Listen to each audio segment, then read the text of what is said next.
Nazi Germany and modern Russia. The topic of the Third and Fourth Reich has been raised before, and looking at the aggravating political situation in the world, its relevance is gaining momentum with every passing day. We are seriously alarmed by the fact that the disastrous history of Hitler's Germany is currently repeated by present-day Russia. Don't rush to express your indignation. Read the article to the end and assess the facts with an open mind. Historical parallels look so identical, up to the morning of the treacherous military invasion of another country's territory, that one gets an impression that these events have one director. After 80 years, he as if put a train without brakes back on the same rails and is pushing it into the abyss.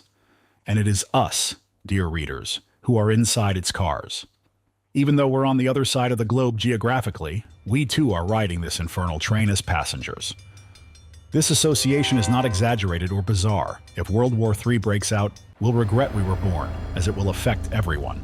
Yes, almost a century has passed, yet the pattern of a totalitarian regime's development with a claim for world domination is repeating itself as if it was carbon copied.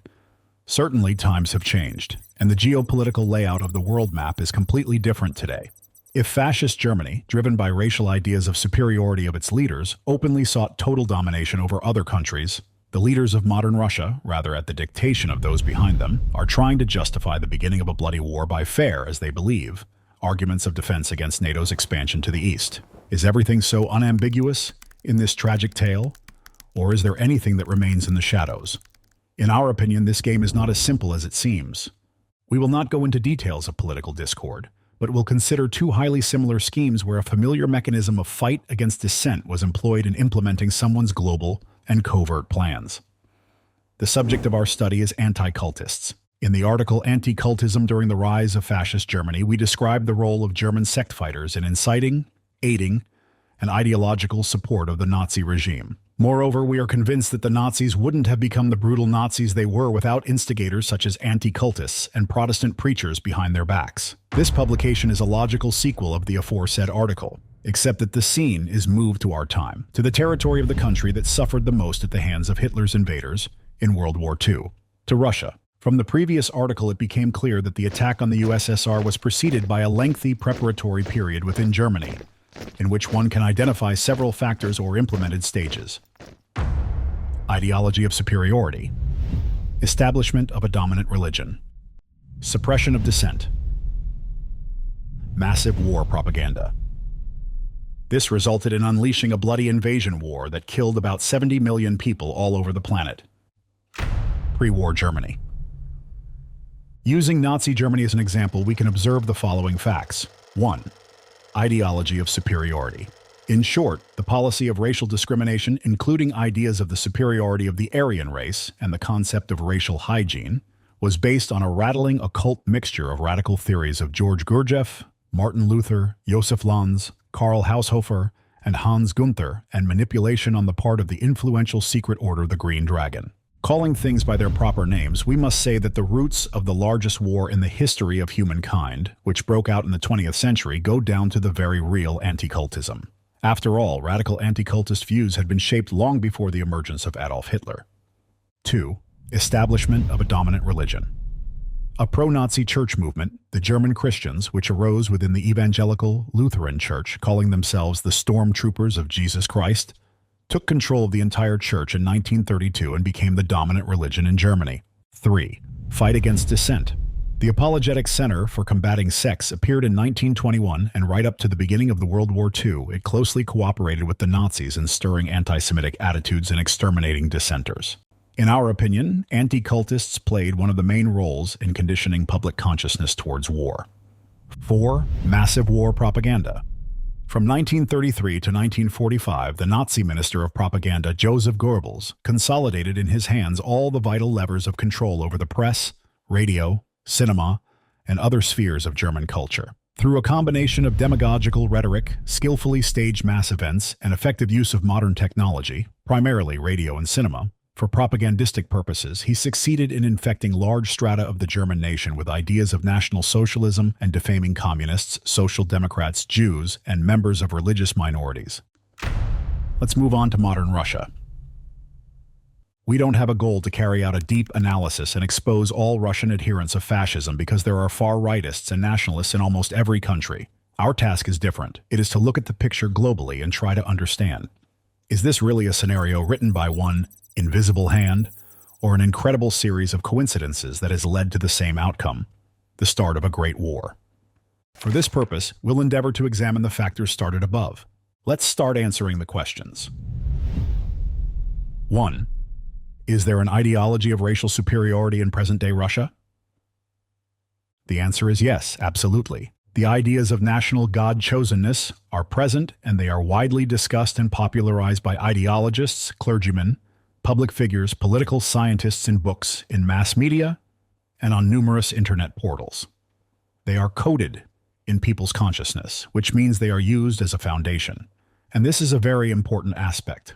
There are so many sources that it would be more rational to refer to Wikipedia, which, in its turn, has accumulated an exhaustive list of quotes and references. Let us outline a few theses. The Russian idea, Russian messianism, God-bearing nation, Moscow, the Third Rome, Slavophilia, Aryan idea, the Fourth Reich. The Russian idea. It's a philosophical term, a number of concepts expressing the ideas of historical uniqueness, special mission and global purpose of the Russian people and, in a broader sense, the Russian state. The term Russian idea became known outside Russia after philosopher Vladimir Solovyov voiced his report The Russian Idea in Paris in 1888. This term was widely used in the 19th and 20th centuries by such Russian philosophers as Eugen Trubetskoy, Vasily Rozanov, Vyacheslav Ivanov, Semyon Frank, Georgy Fedotov, Lev Karsavin, Ivan Ilyin, Ivan Solonovich, Nikolai Berdyaev, Nikolai Trubetskoy, Nikolai Ustryalov, and others. A concept of the Russian idea that is different from traditional Russian philosophy is widespread among supporters of ethnic Russian nationalism, neo-Nazism, and neo-paganism. Russians are viewed as the best representatives of the white, or Aryan race, as the most ancient nation who created culture, written language, and civilization for the entire humanity, or as the purest in the racial and biological sense, or who best of all managed to preserve traditional Aryan values and culture. Russians are ascribed historical, cultural, or racial superiority over other nations. Jews and Judaism are considered the main enemies of Russians and the Aryan race. Russian messianism. Russian messianism is an idea according to which the Russian people are considered the only force capable of opposing universal evil and leading the rest of the world, including the idea of Russians as a nation of God-bearers. This emphasizes the universal character of the Russian idea, its sobernost, unity in religious and secular life, and universalism. It is argued that Russia has global significance and is important for the salvation of all Christians. Messianism is characteristic of Russian nationalism. God-bearing nation. The God-bearing nation is an epithet used in a number of mystical and Slavophile doctrines to denote the Russian people as God-bearers, from the Greek theophoros, who fulfill a great religious mission. Archimandrite. Theodore Bukharev emphasized that Slavic Russians, whom he viewed as a God-bearing people protected by God and the Mother of God, had a special place in history. In his opinion, the historical mission of this nation was to reveal the power of Orthodox Christianity to all nations. Russian Orthodox fundamentalism includes a pronounced political messianism, stemming from the concept of Moscow, the Third Rome. It preaches the idea of the uniqueness of Russia seen as the center of spiritual truth, virtue, and piety, where Russians are a nation of God-bearers, that is, bearers of the true Orthodox Christian faith. According to Russian Orthodox fundamentalists, the God-bearing nation is persecuted due to its unique moral purity. It is asserted that Russia is a battlefield for the forces of light and darkness, and Russian people undergo suffering for the sake of goodness, truth, and justice. Patriotism is given a metaphysical substantiation, while love for the homeland and unity of the people are considered holy feelings. Russian Orthodox fundamentalism has a pronounced state-centered character. Fundamentalists consider unity of the state, church, and peoplehood, to be key for preservation of piety. Therefore, they advocate active influence of the church on politics, which should be implemented by merging it with the state. Fundamentalists consider both external and internal social forces and processes to be their enemies. Moscow, the Third Rome. Moscow, the Third Rome is a theological, historiographical, and political concept asserting that Moscow is a successor of the Roman and Byzantine empires. It postulates the legitimacy of transferring the political and religious center of the Orthodox Christian world to Russia. According to the concept, the Russian state and its capital are the last, there will not be a fourth, earthly manifestation of the indestructible Roman kingdom that existed since the advent of Jesus Christ. This spiritual Christian kingdom is not localized in space and time. It passes from its one incarnation to another according to the theory of translatio imperii, transfer of rule, which in particular goes back to the book of Daniel. The eschatological meaning of Philophe's concept, there will not be a fourth, implied the imminent end of time. Philologist Ghassan Guseynov described Moscow, the Third Rome, ideology as follows. The very idea that the state is more important than individual human destinies, the ideology of a huge state over whose territory the sun never sets, and so on, is the embodiment of the idea of Moscow, the Third Rome. Another striking example reflecting the ideological paradox of this term is the notorious propagandistic website https://3rm.info/. Its design combines the incombinable: God, Orthodox, Curtisarian icons, power, autocracy, patriotism, the beast's face, khaki camouflage colors, and a live bullet. Slavophilia. Slavophilia is a literary, religious, and philosophical trend of Russian social and philosophical thought which formed in the 1830s to 1840s and focused on discovering Russia's identity and its characteristic distinctions from the West. Its representatives, Slavophiles, advocated the development of a special Russian path, different from the West European one. By developing on this path, as they believe, Russia will be able to convey the Orthodox truth to the European nations that have fallen into heresy and atheism. Slavophiles also asserted the existence of a special type of culture which emerged on the spiritual basis of orthodoxy and rejected the thesis of representatives of Westernism that Peter the Great had returned Russia to the bosom of European countries, and that it should follow Europe's path in political, economic, and cultural development. The Fourth Reich. Aryan idea, the Fourth Reich. In many trends of Slavic neopaganism, Slavs or Russians are ascribed historical and cultural or racial superiority over other peoples. This ideology includes Russian messianism, where the Russian people are considered the only force capable of confronting universal evil and leading the rest of the world. The Aryan idea puts before Russia the task of building an analog of the Fourth Reich, a new Aryan empire on a global scale. The Russian Aryan myth rejects any territorial disputes, as the Russian people are portrayed as inherently indigenous to the entire territory of Eurasia. The Russian Order newspaper by the Russian National Unity (RNU) organization wrote that Jewish people are under the constellation of Pisces, whereas Russian people are under the constellation of Aquarius, being the bearers of providence who are destined to defeat universal evil and save humanity. 1993.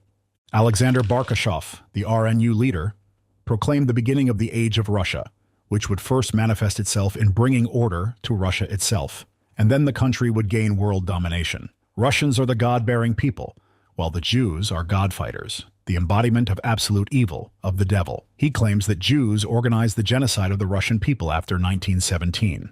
Russia is reviving today not as a common economic space, but as a metaphysical entity, the manifested stronghold of God in the world for the final battle against absolute evil, the devil, and his spawn, the chimerical, God-fighting Western civilization led by Israel and the United States. Alexander Ivanov Sukharevsky, leader of the People's National Party, wrote, "We Russians were the teachers and leaders of all white peoples and civilizations from the very beginning. All white peoples are in kinship with us, and we need to reclaim this primary role of ours, the role of teachers." He called for throwing off the dominion of God-chosen financiers and reviving Great Rus for 3,000 years to come. 2. Is there a dominant religion in Russia? Answer: yes, there is. The Russian Orthodox Church, abbreviated as ROC, is the most numerous local Orthodox Christian church in the world and the largest religious organization in Russia. It considers itself the only canonically legitimate and administratively independent Orthodox church in the former Soviet Union. It's no secret that ROC has completely monopolized the religious market in Russia, having suppressed almost all small religious movements over the last 20 years, many of which have been labeled as extremist and terrorist.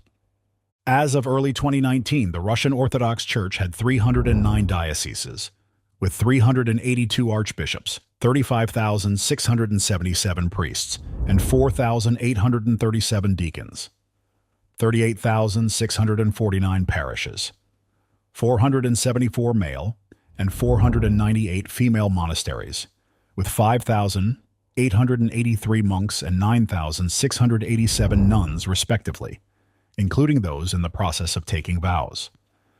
At the same time, there were 18,550 religious organizations registered in Russia and affiliated with the Russian Orthodox Church, including 500 monasteries, active churches, and other prayer facilities.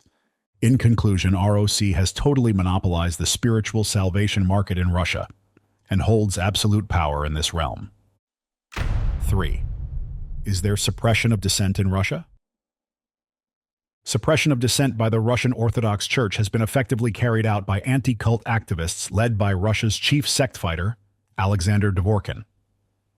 After his return migration from the United States, Dvorkin first created the Center of St. Irenaeus of Lyon under the auspices of ROC in 1993. In 2006, the Russian Association of Centers for the Study of Religions and Sects, RATSERS, was established. RATSERS includes regional public organizations working on the issue of destructive sectarianism, cultism, in post-Soviet countries. The long-term destructive activities of anti-cult activists led by Alexander Dvorkin and RATSERS are examined in great detail in the Impact documentary, particularly in its first part. We recommend watching it. Alexander Dvorkin's religious intolerance is widely known to the public, human rights advocates, and academic circles. The website of Dvorkin's brainchild, the Center of St. Irenaeus of Lyon, contains a list of undesirable sects, cults, many of which have been declared extremist organizations and banned in Russia, owing to Dvorkin's efforts. Quite a few members of small religious groups were imprisoned simply for believing in God in ways not prescribed by ROC. In essence, during the 30 years of Dvorkin's anti-cult activities, the same things happened in Russia as in pre-war Nazi Germany. Documents and blacklists of sects and cults were compiled. In Germany, this was done by the Apologetic Center, led by Walter Koneth. RATSERS strengthened its cooperation with law enforcement agencies. In Germany, the Apologetic Center collaborated with the Gestapo. Ideas of anti-cultists influenced the head of the state. Mr. Putin, who adopted their theories of Satanism and sectarianism, started accusing the West of those evils and made them part of his state propaganda apparatus. In Germany, ideas of Lutheran Lanz influenced Adolf Hitler's worldview. And after its establishment in 1933, the Gestapo began to adopt practices and exchange documents with Koneth's Apologetic Center, while radical Protestant pastors urged the Gestapo to toughen its methods against Jews and dissenters. As a result, undesirable, dissenting and non-conforming individuals and organizations were suppressed and destroyed to form a unified public opinion with the help of the dominant church. Why? In order to spur the country's population towards war more easily. Moreover, Russian anti-cultists worked extensively to exacerbate and destabilize the internal situation in the country, creating an image of a new enemy in public consciousness, embodied by the Ukrainian people. What were the consequences? The onset of war and the beginning of genocide. We will explore these topics in more detail in our subsequent publications. 4. Is there war propaganda in modern Russia? A rhetorical question. Since the beginning of the first armed conflict in Donbass in 2014, the Russian propaganda machine has been ramping up its efforts. Laws became tougher, and missionary activities of small religious groups were banned. This was a preparatory phase where key figures and ideologues of the Russian world, such as ROC Patriarch Kirill, Vladimir Gundyaev, Alexander Dugin, Konstantin Malofeev, Vyacheslav Nikonov, Natalia Naroshenitskaya, etc., as well as anti-cult activists from RATSERS, including Alexander Dvorkin, Alexander Novopashin, Roman Silantiev, and many others, played an active role in artificially demonizing Ukrainian citizens. It is worth noting that, according to authoritative sources, although RATSERS is a parachurch entity, it is directly subordinate to the ROC Patriarchate. After the armed invasion of Ukraine in February 2022, mass media, including TV and radio channels, literature, pop culture, cinema, and all pro-government online resources fully ramped up their efforts to justify and support the idea that the war is necessary. The war was inevitable. After all, it's not even a war, but merely a special military operation, SMO, aimed at denazification and demilitarization of the unruly neighbor, the people of Ukraine. However, over time, this rhetoric expanded its geographical scope, revealing the true enemy of the Russian world, the democratic Western civilization. 2.5 years of war have passed with hundreds of thousands of people dead. millions of destinies destroyed, and dozens of cities and villages wiped off the face of the earth. Yet few people still understand the goals and objectives of the so-called special military operation. Perhaps because when viewed soberly, these goals seem absurd and unbelievable. Today, a Russian citizen who disagrees with the government's decision to wage war faces severe moral and physical hardships. For openly opposing the war, one might receive a prison sentence or be labeled a foreign agent, a status remarkably similar in substance to the yellow star forced upon Jews in Nazi ghettos. This degrading status, sanctioned at the legislative level, psychologically oppresses any dissenters and often forces them out of the country. Meanwhile, the most powerful ideological indoctrination today comes from the religious organization ROC, eerily reminiscent of Nazi Germany almost a century ago, when the main Russian church forbids prayers for peace and instead mandates prayers for victory in the war. And the voices of protesters are utterly silent. It speaks volumes. It indicates that dictatorship is practically in place. Who needs a holy war? After 2 years of hostilities, on March 27, 2024, the official website of the Russian Orthodox Church published a mandate of the 25th World Russian People's Council, the present and future of the Russian world. It specifically includes the following lines. 1. Special military operation. The special military operation represents a new stage in the national liberation struggle of the Russian people against the criminal Kiev regime and the collective West behind it, waged on the lands of Southwest Rus since 2014. Through the SMO, with weapons in their hands, the Russian people defend their lives, freedom, statehood, civilizational, religious, national, and cultural identity, as well as their right to live on their own land within the borders of a unified Russian state. From a spiritual and moral standpoint, the special military operation is a holy war, where Russia and its people protect the united spiritual space of Holy Rus and fulfill the mission of the Restrainer, defending the world from the onslaught of globalism and the victory of the West that has fallen into Satanism. After the SMO completion, the entire territory of present-day Ukraine should fall under the exclusive influence of Russia. Any possibility of existence of a Russophobic regime hostile to Russia and its people, or a political regime controlled by an external center hostile to Russia, must be completely eliminated on this territory. Moreover, this extensive document dated March 27, 2024, is prefaced with the following lines. This document, summarizing the most significant proposals put forward during the work of expert platforms and the plenary session, serves as the program document of the 25th World Russian People's Council and as a mandate addressed to the legislative and executive authorities of Russia. The word mandate has several meanings: an authoritative directive or command, a document containing an assignment from a higher authority to a lower one, or did they mean something else? If we try to evaluate the above, firstly, the document content fundamentally contradicts the teachings of the gospel, the Christian worldview, and Orthodox theology, serving as a banal justification for anti-gospel ideas of violence, xenophobia, and genocide. Secondly, the commanding tone of WRPC's mandate leads to a blatant misunderstanding. Who is the master of the house? Unfortunately, it must be acknowledged that Orthodox Christianity in Russia today is repeating the history of Protestantism in Nazi Germany, and people need to understand this. Finally, does Mr. Putin, who issued an order to start the armed invasion, realize that he had fallen victim to hidden manipulations? Who needs this holy war? And where will it lead? In any war, it is always ordinary people who suffer.